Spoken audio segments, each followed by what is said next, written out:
Спектакл со хуманоиди кој го остави светот без зборови. На големата телевизиска гала по повод кинеската нова година, 4 домашни компании ја демонстрираат својата технолошка моќ преку изведби на хуманоидни роботи. Импресивни вештини.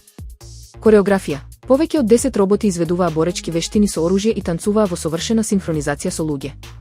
Рамнотежа. Публиката беше воодушевена од имитацијата на пијан бокс, каде роботите сами паѓаа и стануваа, покажувајќи извонредна координација. Стабилност. Уредите покажаа дека можат да прескокнуваат пречки и да држат предмети дури и кога се физички попречувани од луѓе. Глобална доминација. Кина стана светски лидер во оваа гранка, испорачувајќи дури 90% од вкупно 13.000 хуманоидни роботи произведени во светот минатата година. Заклучок. Овој спектакл потврди дека хуманоидната роботика повеќе не е само забава, туку напредна технологија подготвена за примена во индустријата, магацините и секојдневниот живот. Кина постави нов рекорд во вселенска комуникација.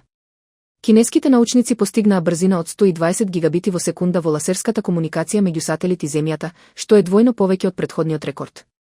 Клучни факти. Софтверска магија. Рекордот е постигнат без никакви физички измени на сателитот, туку исклучиво преку надградба на софтверот во орбитата. Супериорна брзина. За само 108 секунди биле пренесени 1,5 терабајти податоци, со успешност на врската од 93%. Иднината на мрежите. Овој дигитален автопат довозможува масовен пренос на информации за потребите на вселенските истражувања и глобалниот интернет.